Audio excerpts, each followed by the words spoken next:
Okay, welcome very much in the audience to this segment of Conversations. A pleasure to welcome to the program Bob Law. And Bob Law is a national radio personality, and he's also someone very interested in communicating in a broad general terms. And as I understand, we're going to go into it a little bit more, has kept an eye on things political, sociological, and so forth over the longer haul. And Bob, welcome so very much. Well, thank you very much for having me. Great pleasure. Your reputation precedes you. Everybody here is saying, oh boy, it's really great honor to have you here, and I second that. Maybe you could, I said at the beginning, we sort of started off, maybe you could just share as a way to wade in, born and raised, educated, a little bit of that, and then we'll just take it and take it from the top. Well, I was born and raised in the People's Republic of Brooklyn. Yeah. An original New Yorker. And people know me as my involvement in radio. Yeah. I was in radio beginning in the 1970s during the really glory days of radio. Interesting, yeah. Particularly black radio. It was the glory days of radio. Before that, I was trained to be a graphic designer and art director. I see. And so I've always been a communicator. Yes. And then I did radio. I did music radio during the 1970s. I did a program called Night Talk, which was the first nationally broadcast black call-in show in the country. Congratulations. And we did, you produced it and you were on mic, or what? I was the host. Oh, host, okay. I was the host. It was owned by the National Black Network. Okay. And we began not far from this studio on 59th Street, and what used to be 59th and Columbus Circle. Right around the corner. Right. That used to be Time Warner now, yeah. Now it's Time Warner Circle. Yeah. But, and it was on a number of key cities around the country. And we did that through the 80s, middle 80s on through the 90s. And then I went back to music radio. And, but as a communicator, you know, a storyteller, and a communicator, and very much interested in ideas. A friend of mine, Hakeem Adabuti, says ideas rule the world. That's interesting. And the question is, whose ideas are you tap dancing to? Right. And so I'm very much interested in ideas, and so I've moved a little bit further now into filmmaking, where I had to teach myself filmmaking. And I've done a film documentary called Saying It Loud, Radio Giving Voice to Black America. Radio Giving Voice, okay, good, and which is what radio did, and on a number of levels. And very much interested in pursuing filmmaking even more. I did documentaries, I like documentaries. Yeah. I did documentaries on radio from Memphis from Montgomery to Memphis, things like that. Yeah. And then doing it in film is really very interesting. However, radio is still the best media.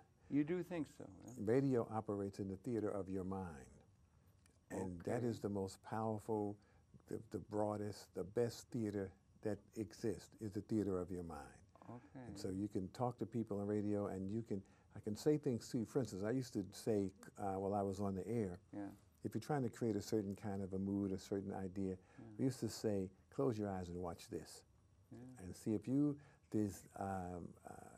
talk about things in radio, you will start to envision it in your mind. That's right. And if we can help you envision it, and we can take you all over the world on radio.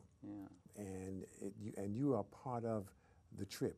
You know, it is your mind that is being engaged right along with us. So I really enjoy. I really enjoy radio. Yeah, I know. That's real. I'm young. I'm older. I mean, I can remember a program that used to be national. I remember Jack Benny. Jack Benny and Phil Harris and that, listening to it on the car radio, driving in. But I remember one called The Mummer's Cave, I think, or something. It was a thing that came on. It was radio.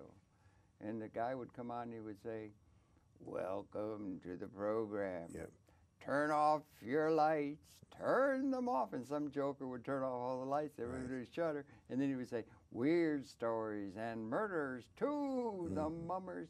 You know, and it was like that. And the imagination, with just that little light of the radio coming, you're flying all over the place. It really does have that quality, doesn't it, I think, you know? Yeah. And you picked up on that. It's a different consciousness, the radio. I was just chatting with you a little bit, and I got another thing. You said you taught yourself filmmaking, Have you been, I don't know if you're familiar with the term autodidact, somebody who teaches themselves something that they're interested in rather than filling out a bunch of things that a outer-directed thing wants you to do by rote in order to get prerequisites to finally do something? Was that the case with radio and everything, or for your life? You were teaching yourself because you were like a hound dog after a fox, really interested? Or very much interested. Autodidact, that's called. Right. Yeah. I'm very much interested in the pursuit of knowledge and information. And that is one of the best ways to pursue actually being educated. Yes, indeed. I couldn't agree with you more. Where quite on your own, you search out information, do the research, quite on your own. And you're doing it because you're really interested, not filling from somebody else's notion of what you should be. You're very inquisitive, and you're open up, and you're looking for things all the time. I think that's the future of education, One of the things that we learned when I was a art director, when I was in school, was to develop what is called the trained eye, so that, you know, graphic designers, artists look at things and see them a little bit differently than what you might call the layperson. Yes. You know, and a training process that we had in school was as you walk down the street, look at the cracks in the sidewalk and see if you can see some rhythm. See if you can notice the shapes and the designs that are actually there. I'm going to try with it the cracks in the sidewalk. Right? Yeah, good. That's how you develop that kind of an eye. Yeah. So I'm able to go to a film and watch the film and notice things that really enriches your film watching experience. So I will notice things. I'll notice the lighting. I'll notice camera angles. You can appreciate what someone has done to make watching the film even more intriguing. That's very interesting. In radio, you don't have that visual component. Right. It's for the imagination. Right. Your imagination. See, there's a favorite radio story. Yeah. There's a little boy who was sick. Yeah. And he was born in the television age, and he was a little sick, and he was like the 3-day flu. And so he was in his room for 3 days, no television in his room. But he had a radio. And then when he recovered 3 days later, and he was up and out of his room, he said to his mother, "That radio is really great. I really like that radio." He said, "You don't even have to watch it." See, television says stop. Television says, "Stop what you're doing. Look at me. Put everything else down. Watch me." It's very grabbing. Radio says, "Keep doing what you're doing. I'm right here behind you. I'm right here keeping you company. If you're cooking, if you're driving your car, whatever you're doing, just relax and do it. I'm right here as your partner. I'm just going to keep you company as you do what you're doing." As opposed to the multimedia. Yeah, and it came like that. Marshall McLuhan, he was the oracle of the electronic age, and you can see we're going through to where radio is interesting, radio, and then we come into the television age, and he observed that he thought that, let's say, a personage like Adolf, he used to talk about hot and cool medium, and he said a hot medium extends one of our sensory capabilities in high definition, and the radio does that, print does that, the radio does it, and he thought somebody as crazy as Adolf Hitler, who was very able to get, in a certain sense, at a deep level of emotional involvement of a whole nation in some cockamamie Aryan bullshit, excuse my language, and everything, that he would never have been able to survive in a television medium, which was dawning, because it's much more involving, it's much cooler, what do you call it, cool medium, and, or he thought that McCarthy, remember, you young enough to, old enough to remember McCarthy and COINTELPRO and all that? I would like to say no. Well put. But if the truth be told. Anyway, he thought McCarthy was brought down partly because of the emergence of television as the dominant medium. It's a different relationship to the consciousness of the viewer and everything. And so I suppose you've given some thought to all that. Well, the visual medium, it's a guy like McCarthy, even Hitler. If you can look at him up close, you can see McCarthy. You can see him lose it. You can see conducting those hearings, and you can look at the look in his eye. That's right. And you watch this guy, and people watching him will begin to say, "This guy is crazy." Yeah, you know, right. That kind of scrutiny, he could not stand up to. Yeah. What has happened is that the villains in the society have learned to mask that. Oh, yeah. And take advantage of that media. They could just act so they can perform. You know, they wear the right colored shirts and ties. Blow dry their hair. If you watch politicians, if you look at the gubernatorial debate, this last race, and there are a lot of independent people on the debates. Yeah. But the two professional politicians were, now I forgot the guy's name, The conservative guy. McCain. Not McCain, no, the gubernatorial debates here in New York. Yeah, I don't even remember. What's his name? Cuomo was one. Cuomo, if you watch Cuomo and the Republican, those are the two professional politicians. Yeah. Both of them wearing dark blue suits, white shirts, red tie, hair just manicured. Deadly boring. And have a very poised and polished, superficial appearance and presentation. Right. You know. Yeah. They're acting. Yeah. Yeah. And so they have learned to manipulate that media.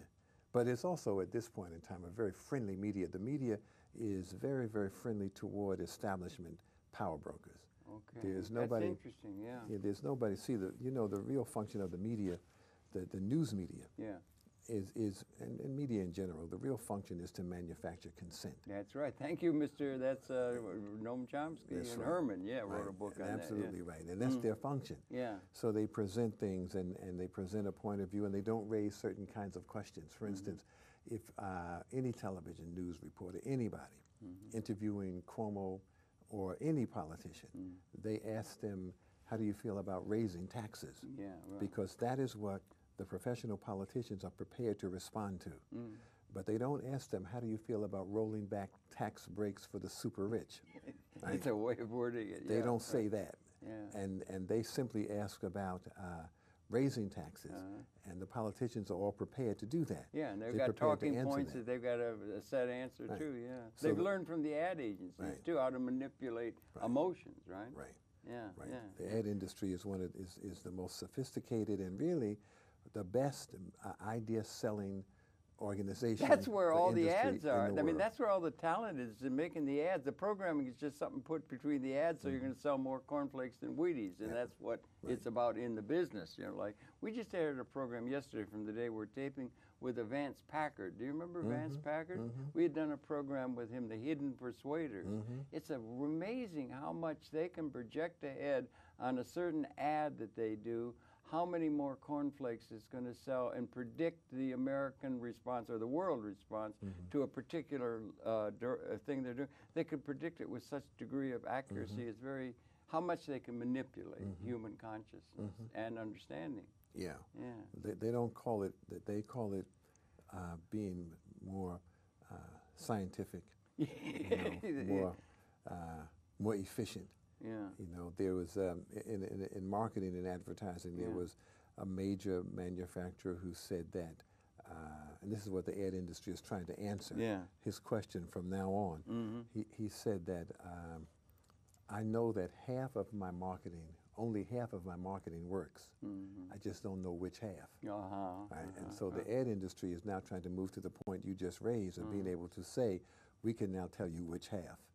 We understand that half of it won't resonate. Well, that's what, if you think of it in a certain sense, you get people in the ad agency, they got a campaign going, it's full to a boogie, it's big money and everything, you know, all that sort of thing.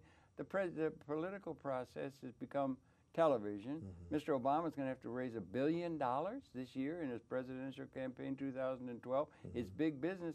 It's like a big ad agency sell job that is the political process itself. And you understand what I'm saying, yeah? And you want to try and, you're beginning to want to understand that in multimedia terms by going into film rather than radio. Well, I want to do film and in addition to radio. Okay, you're still doing the radio. Yeah, I would not put radio aside, even as I do film, and it's brand new. But even as I do film, it is still not as fascinating as radio. Okay, well, you've got a commitment to radio. You've been in it a long time. And I came up in radio in the 1970s, as I said. Right. That was the glory days of radio. I heard you say that. What do you mean glory? What made that the glory days? I had a talk with a friend of mine who makes film, and he thought the major, and it goes through a phase when you have new media coming and so forth. It goes through a phase. He was talking about film, but he thought the glory days of, let's say, Hollywood film was probably about 1939. It reaches a certain peak of creativity within the medium, and it's an art form in a sense. And then it just becomes the content of the new media, and it loses the creative moment. You're thinking there was radio was particularly creative in the period that you got into it. I'd be interested in your thinking on that, and it's very important in terms of communication. Radio, it evolved developed during the 1970s. Okay. In terms of creativity, for instance, radio is at the center of the entertainment industry. Without radio, particularly in the black entertainment industry, without black radio, because we currently don't have black radio with the power and influence that it had during the 1970s. That's really interesting, really, okay. But with radio at the center, there are a number of artists who you would never have heard of had it not been for black radio. Okay. Only black radio played their music. Artists like Isaac Hayes, Bobby Womack, any number of people. Have James Brown, any number of people. Their career was as a result of black radio. Okay. But radio was, personality radio evolved in the 70s. Started the late 60s. In the 60s, there was no black radio. And in the 60s, radio, black and white radio, was very much, well, in the early 60s, there was not.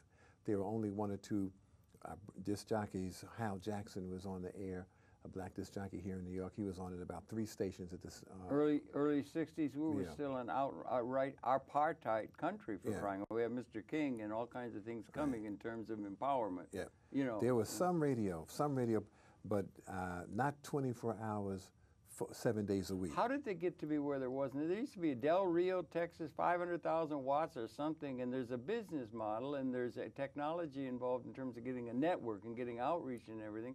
What happened that made black radio as a genre, you know, in a business model and so forth, possible to become so influential if it was, where, you know, in time around, you say, in late 60s into the 70s? Right. In late yeah, Mr. Sutton, Percy Sutton was no, before entrepreneur. Percy Sutton was the beneficiary of a radio environment that had already been created. Okay, yeah. And there were demands for black ownership.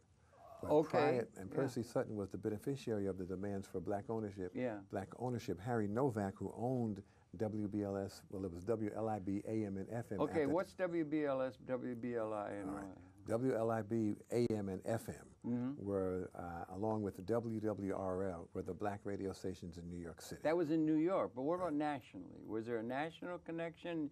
NBC, CBS, there was, you know, the large, you know what I'm saying? Right, there was no network. Okay. It was all independent stations, market by market. And did they have them across the country? They have them in San Francisco? Now, there were people who owned more than one station. Egmont Sunderland owned black station in Washington, D.C., WOL. He owned WWRL in New York. He owned WDIA in Memphis, Tennessee, KDIA in Oakland. Is that back in the 60s even? Right, late 60s. Late 60s is when black radio began to emerge. Prior to that, there was a black disc jockey, Hal Jackson, or the Magnificent Montague. There were black disc jockeys who were on for 2 or 3 hours a day on a white formatted radio station. Right. Okay. There wasn't 24 hours black radio. Yeah. Right. Okay. Late 60s, that began to change. That's made it a golden age. And so that, but what made it the glory days was the power and influence of radio. Yeah. Because radio gave platform to black music. Okay. And black music is at the center of the black experience. It's the center of, in a very real sense. I think if you talk about the United States of America, the real art form that emerges is like jazz. I mean, that's the American art form. And you can't have jazz without the black presence because it all comes out of gospel and all that. And it's the one export we have that's uniquely. If it wasn't for that, we'd all be dancing the friggin' minuet. You know what I mean?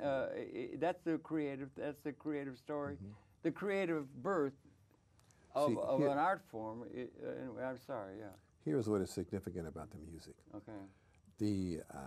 Look at the music, black music and black literature. Yeah. Langston Hughes, Zora Neale Hurston, Richard Wright. Yeah, right. Powerful, powerful writers. Right. Powerful writers. Would you count Haley in there? Wait, no. No, you wouldn't. No. But the music and the literature was speaking on behalf of black people, speaking to the rest of society. Right. Richard Wright's famous essay was White Man Listen. The music, James Baldwin, he talked about what it meant to be black. Of course, the black people already knew. So the literature, Lorraine Hansberry, the literature was very much speaking on behalf of black people. Harlem Renaissance. The music, on the other hand, spoke directly to black people. To the people, yeah, right. The music wasn't speaking on our behalf. And it had always been there. The music was speaking to us. Yeah. And in a very real sense, the music was the literature of the masses. Thank you, yeah. So the music told us, talk to black people, and it said, keep on pushing. Yeah, yeah. Keep reaching for higher ground. Stevie Wonder's lyrics, the music coming out of the late 60s and the 70s. Sam and Dave saying, I'm a soul man. I got what I got the hard way. I'm going to make it each and every day. Hold on, I'm coming. Right. That music reflected how, now the music has always reflected how a people feel.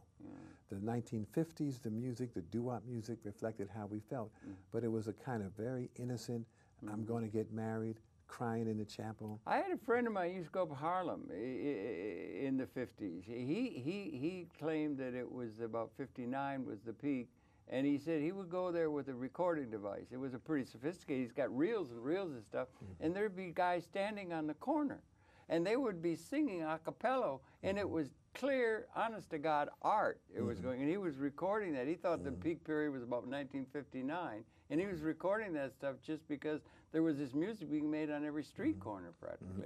Maybe that's overdoing it. No, it began to end around 1959.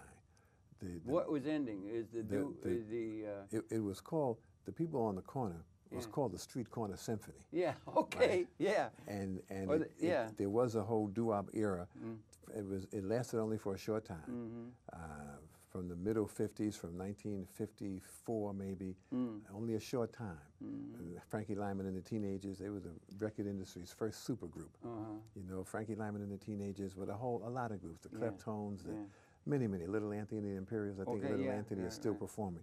But they were all singing on the street corner. Is that Smokey Robinson? No, or no? Smokey Robinson came after the doo-wop era. Oh, yeah, okay. Yeah, Smokey Robinson came. That was out of sight. Yeah. He came into the R&B era. Okay, yeah. And that was after doo-wop. And that was beginning to happen in the 60s because the mood of the people was changing. Yeah, right. So that the doo-wop era reflected a kind of innocence. And we sang love songs. Yeah. No protest songs. Well, the society in general was innocent. If you like looking at Debbie Reynolds movies and all kinds of things like that. You know, I had another friend grew up in Harlem, East Harlem. He was Italian, right? It was really funny. And he said that they used to have, you know, there's territorial issues and all that when you're young and everything. They used to have what they call sound downs. And what they do, the guys would be out there in this territory, and the competition was all on who could insult the other person. It was a duel, like a heavyweight boxing champion. Your mother's so fat, you're this, and they could do that. And that was a cultural exchange too, that was defining that era. But it was done with great humor as a way of deflecting what could have been otherwise violence. You think there's something to that? Yeah, it was called rankin. Rankin? It was called rankin. R-A-N-K-I-N? Right. Okay. Right. Rankin, well, that's the real term, but he called it something else, sound down or something. No, I never heard sound down, but it was called rankin, Italian, or playing the dozens. Play the dozens, that's it, yeah, right. And everybody did that, yep. And it very rarely led to violence. No. Because and they talked about your mother. Yeah, right. Yeah, right. But all you had to say was, I don't play that. Yeah. And then they wouldn't do it. No, but if it was on, then you would do it right there. Then the other guy finally had to just say whoosh, you know, and then that was the winner, like Muhammad Ali in the ring, you know.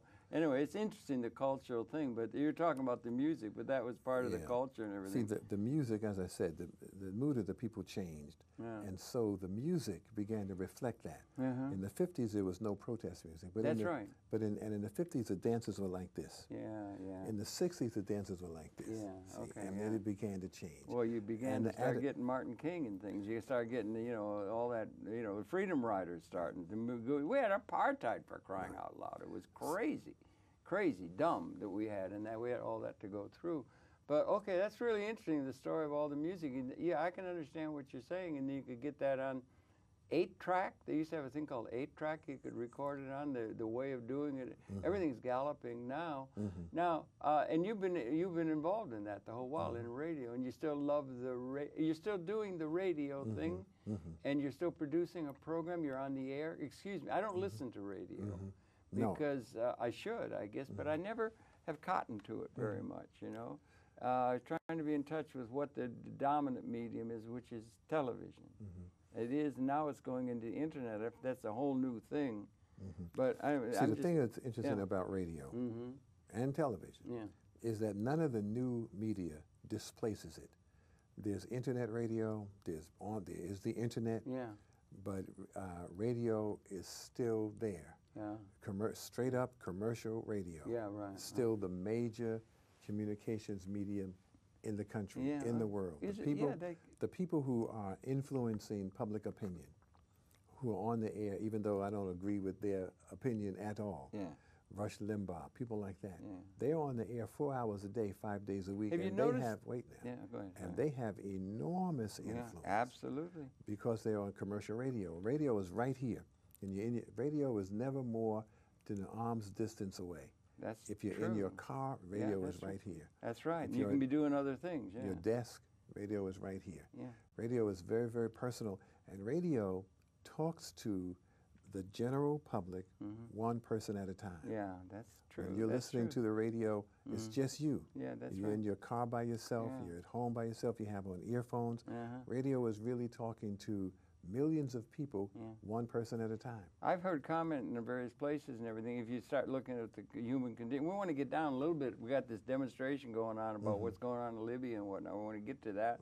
But I've heard people talk about it, where the people that are most successful in terms of radio politically is the right wing.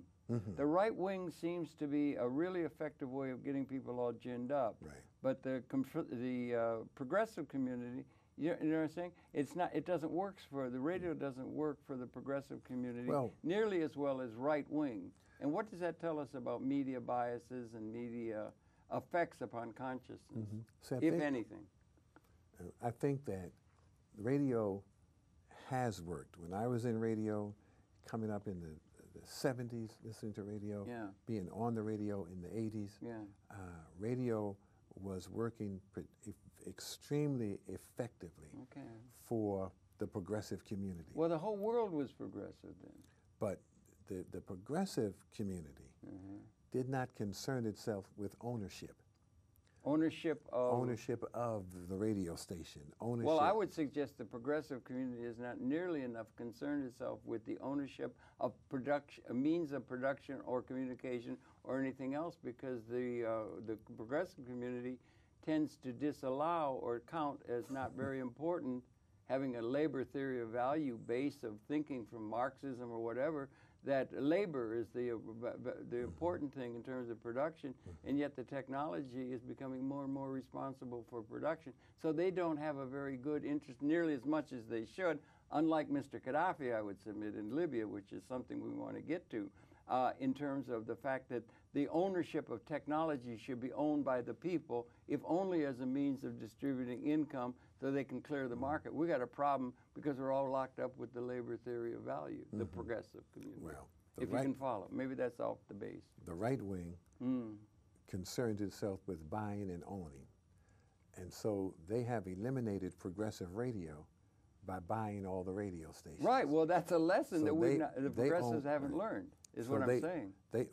But they own the radio station, so it's only one perspective that is being broadcast. That's right. They own the Fox News Network. They own the means of production. They own the means of production. And communication is one of those. And so it's not that radio doesn't work for the progressive community. The progressive community doesn't have access to the radio. It used to. Now, wait. We were very effective. But then came the Million Man March. I thank you and Mr. Farrakhan for that. That was amazing they pulled that off. Wait. That was almost like 63 all over again. Stay with me now. I'm trying. First, then came the Million Man March. Yeah. When the million, what year was it, 95? Right. Yeah. When the Million Man March was organized primarily by Black Talk Radio. Okay. And I was on the air in a number of cities. Gary Bird is here in New York, people, Bernie Hayes in St. Louis, people all over the country, talking about explaining and developing the Million Man March. If you remember, all of the major black and white political personalities said, don't go.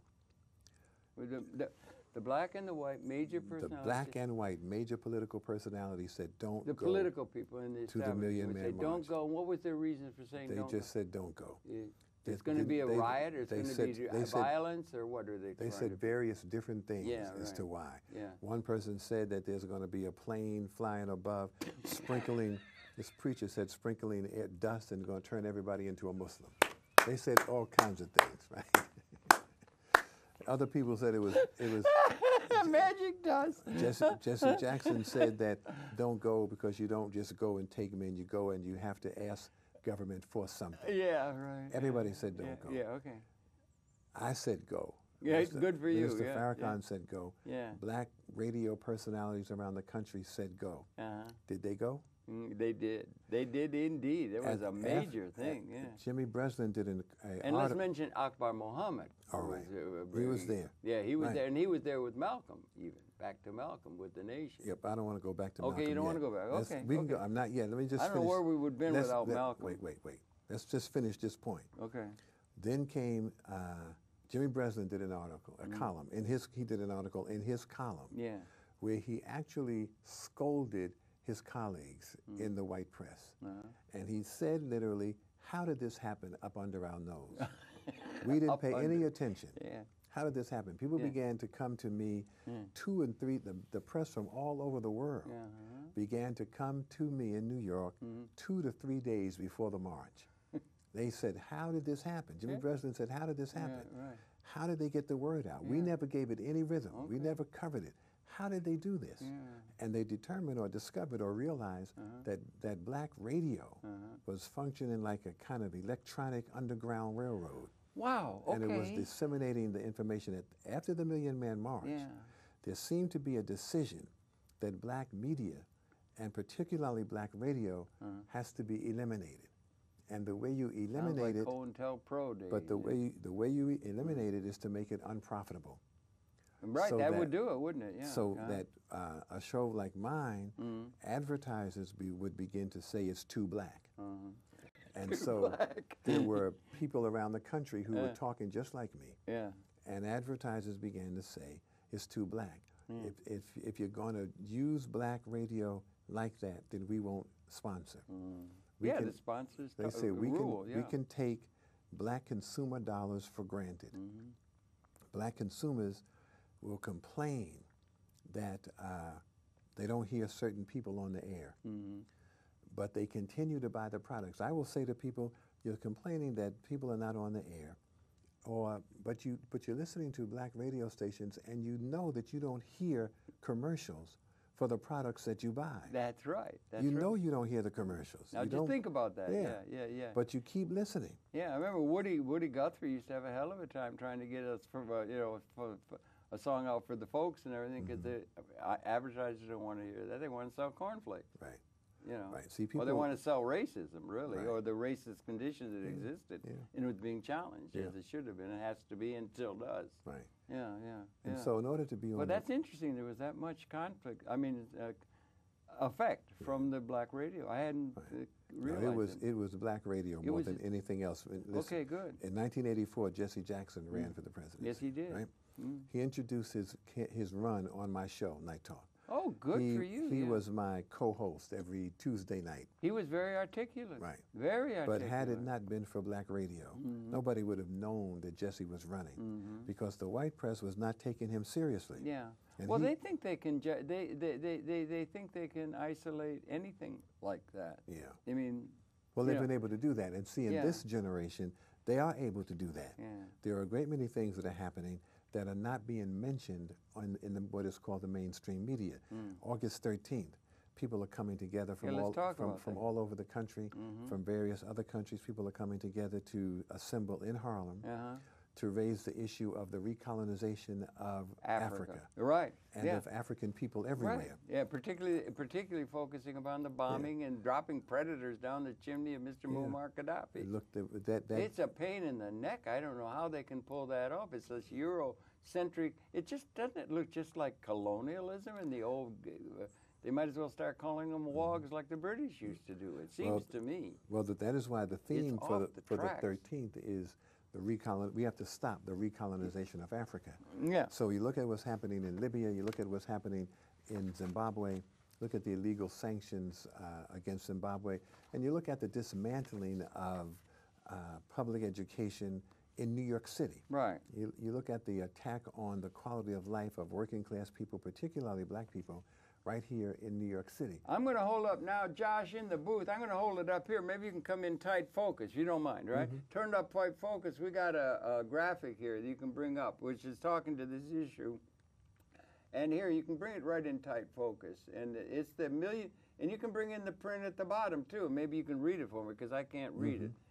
Maybe you can read it, Bob. But here, it's in Harlem, right? It's the 13th, that's Saturday, and it's up in Harlem. And they're calling it the Million Man March. It's the not Million Man, but Millions March in Harlem. Millions March in Harlem. And it is August 13th. No, keep it up, Josh. It is August 13th. The march is assembled at 110th Street and Malcolm X Boulevard. 10 a.m., I think? 10 a.m. Yeah, right, okay. People assemble. But there are people coming from around the country, and the keynote speaker is Minister Louis Farrakhan. Yeah, that's right. And so Farrakhan will be in Harlem on Saturday, August 13th, and he's raising this issue about the recolonization of Africa, about the illegal sanctions against Zimbabwe, and he's making the connection as to what is happening on the African continent and what is happening to African people all over the globe, and here as well. There are parallels in terms of what is happening. Governments, communities being dismantled, communities being dismantled by bombing and sanctions. Well, in New York City, black communities are being dismantled by policy. Absolutely. Bloomberg, they got Bloombergville. That's or right. They used to have Hooverville, remember back in the Depression? They got Bloombergville downtown. They're going to cut everything and, you know, that kind of. Listen, I'm going to hold this up. Try and get the print at the bottom of the page, too, while you're doing it, because it brings up an interesting word. It says, can you read it, what the words are under the, no, keep the, there. Can you read it for me, Bob? This is the poster for the Harlem Millions March, on August 13th to oppose the U.S.-NATO war against Libya and to demand the lifting of sanctions on Zimbabwe. And there's a growing movement opposed to imperialist intervention. Imperialism, American imperialism intervention ought to be questioned upright and straight, don't you think? We've got imperialism, we're surrounding China, we got 300,000 people, we got military bases in all of the stands, we're evading Iraq, we're evading Afghanistan, we're dropping predators. They got these predator weapons that they can just go right down the chimney of somebody. They were going to protect people in Libya. Now they're actually targeting the man. It is disgusting what they're doing. And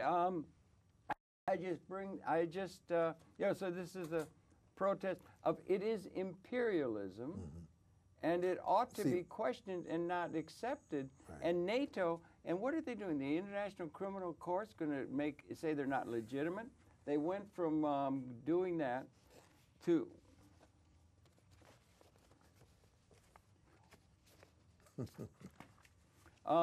so they went from doing I lost track. Somebody's coming in taking something. I don't know. Maybe they're going to display it differently. Well, let me just say this. Yeah, go ahead, Tom. The reason for the march is, of course, to protest these injustices and to draw attention to that. But it is also because there is a need for black people in particular, but there's a need for more people, and particularly for black people, to once again become a moral force in this country. Thank you. See, there's a need to put people back in the street and to find other ways to influence policymakers. See, the black movement in this country had always been the movement that nudged this country toward right. Absolutely, absolutely. Now, and that movement has been very, very quiet. Lately. It's been quiet as some of the leadership of that movement have been mainstream. You made a film from Birmingham to Memphis? From Montgomery to Memphis that followed the career of Dr. King. But the black community has, and the leadership in the black community has been rather silent, certainly since the election of Mr. Obama, yeah. because people did not want to create anything that would antagonize, I guess, the right wing, or antagonize intolerant whites. And so black folk have agreed to just kind of step into the margin, not so that nothing could be used as a weapon against him. You know, whenever a black person says something, like during his campaign. Yeah, there's a racist thing. If Jeremiah Wright says something, they bring it to Obama. Sure, yeah. Say, what do you think about this? Yeah, yeah. You know, whoever says anything at all, Jesse Jackson said something, they bring it to Obama. So people decided to just not say anything for his sake. But what we have learned is that we can no longer afford to be silent. Thank you. On a broad front, I think on a broad front, I heard, we were talking before, it's like an end stage of something that is American claim to universal legitimacy, that we are legitimate and our ideas of things since 1776 are legitimate, even though it was slavery and everything like that. And what we have to offer and what we're saying is good for the whole world is actually passé, and yet it's accepted as legitimate. You get the International Criminal Court, they're going to indict him. Now, who's going to indict the United States of America for the 2 million people that were killed in Iraq? 2 million people. 500,000 children were starving by these sanctions. That's a war crime that we committed. But if you are winner in a geopolitical sense, you're above the law. You can get away with murder.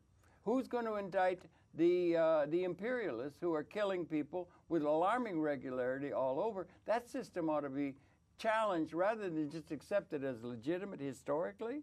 It's got to be challenged at a qualitative new thing that's emerging in the world, which is going to deal, as never has the world, with the least advantaged people of the world, which are totally ignored by the geopolitical leadership within the old paradigm.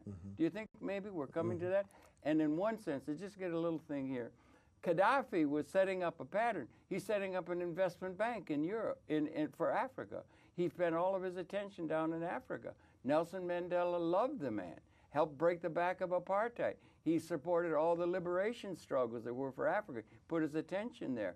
He's helped the American Indian peoples who had been violated by the European colonialism.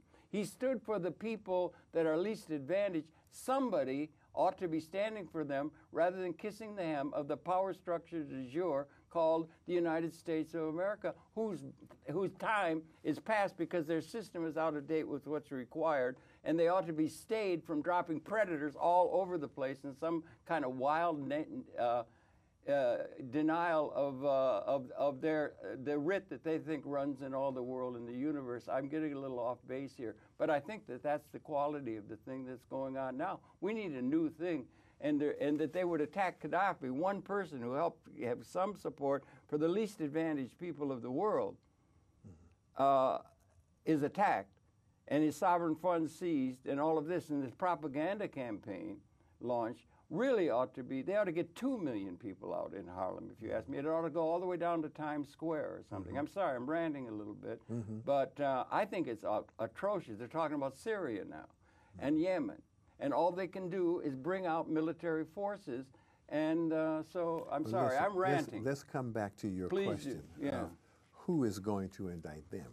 Well, the International Criminal Court in Europe, the Europeans, and they want to say they got a Eurocom. It's up in Europe because they can't get any African country who wants to have European colonialists down there telling them what to do, like in the old model that Sarkozy ought to be put in the dock for what they're dropping bombs on people and killing people. I'm sorry. Go ahead. Yeah. If we come back to your question. Yeah. Well, I'm sorry. See, in the past, where there were crimes committed, even by this government, there were Americans that challenged that. There were Americans that indicted. You know, there was a whole movement. There was a peace movement. There was a student movement. There was a powerful movement in this country Dr. King raised questions about Vietnam. And not until 67, really. But he was being pushed to do so by SNCC. Right. There were Stokely, young people in this country.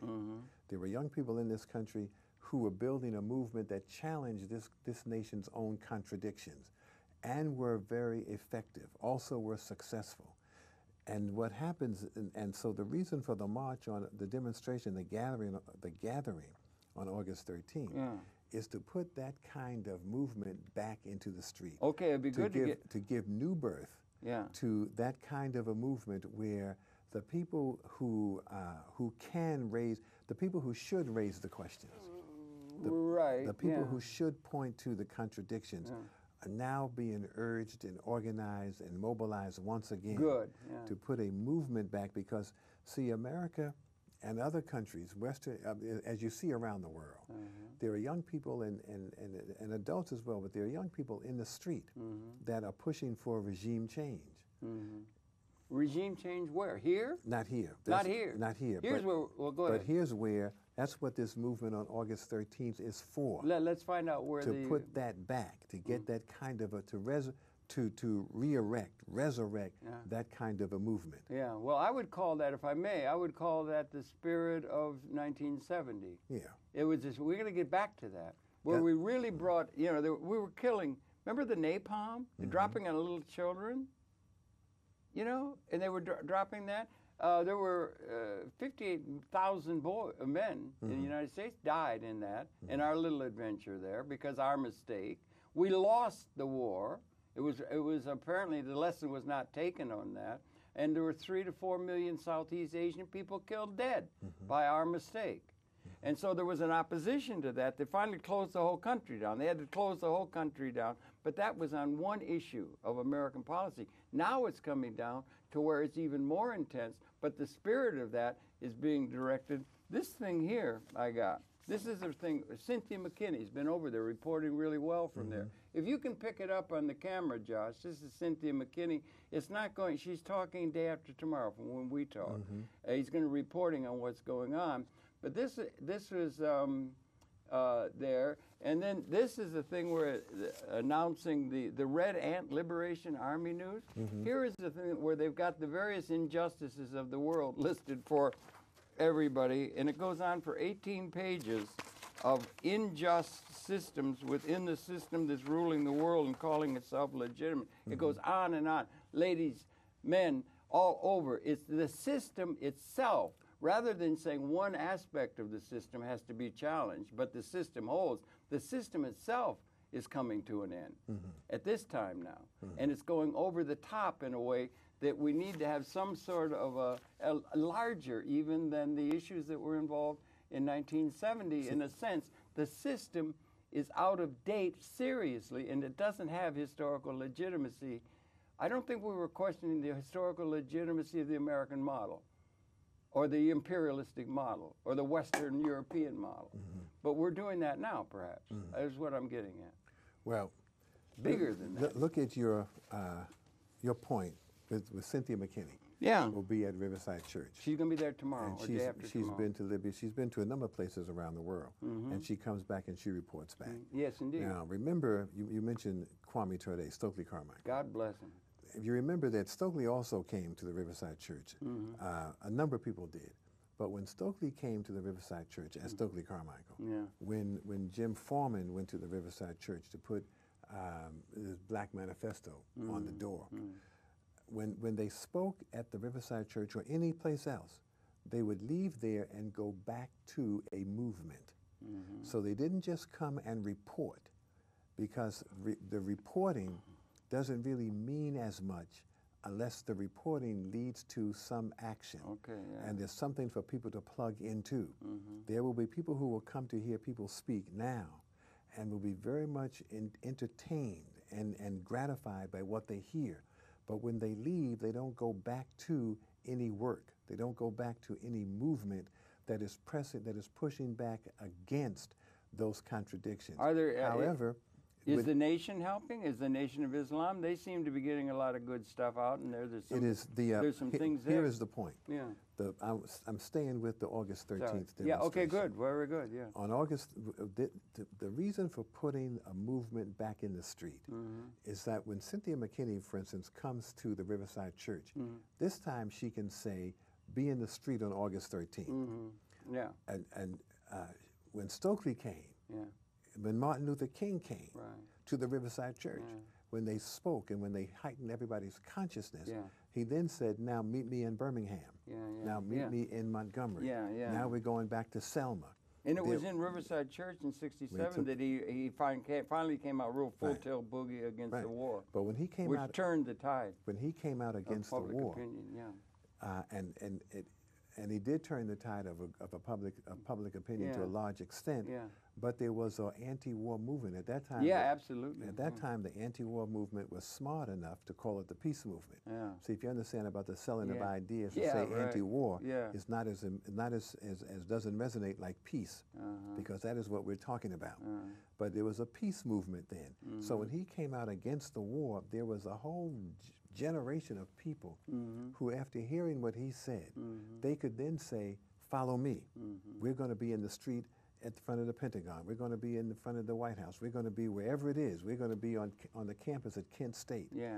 There was a movement so that the speeches don't exist in a vacuum. Right. Do you think they do now? Do you think the station is in a vacuum? There's not a movement yet? Right. There was a time, '62, even when it got started, early freedom riders, Coley Clark was down there. There was the apartheid going, and it got started. The thing got started, and there were people that were beaten, and there was strange fruit hanging on every tree, and Billie Holiday, and all this kind of stuff. The apartheid was there, dogs, what's that, Bull Connor, and all that kind of nonsense. And it got started, right? And it made a movement that had a great effect and everything. Now what you're talking about is something that's getting started again, maybe recapturing the spirit of the need for a change. But now, with the technological development and everything that's going on, a lot of things have happened since then. It's even on a bigger template, and it questions the assumed legitimacy of the system itself, not one aspect of the system, which was, say, racism or the war that was there, but the system is being challenged as legitimate. They're assuming we're legitimate, and all the running dog elements around the world who kiss our hem thinking we're legitimate, like some ancient regime of Rome or coming out of Rome. Or, you know what I'm saying? There's a big historical move beyond just a reform. It's really getting down to where there's going to have to be a revolutionary challenge to the assumption of legitimacy by the European and their running dog allies around the world. See, and the legitimacy of that comes from a movement. Not from 3 or 4 or 5 individuals who speak out. It requires more than that. And trying to get that going now. Right, and that is the point of taking people back around the concept of mobilization. So that Minister Farrakhan comes to speak. This time it's not just to see, there are a great many people who come to hear the minister speak and go home with no intention of doing anything. They just come and are emotionally gratified by hearing some speakers, hearing some music. This time it is to launch a movement, to keep it going, so that it doesn't, this August 13th is just the beginning. It is not a one-day event. It is the beginning of raising the issue, of putting people back in the street, of letting, see, I believe that the righteous have to begin to speak up. Thank you very much. And the righteous have to begin to start speaking out for the least among us. All they do, the geopolitical leaders, is cotton to the already rich and powerful. They meet in 12-star hotels, and the service of the mass of the people of the world.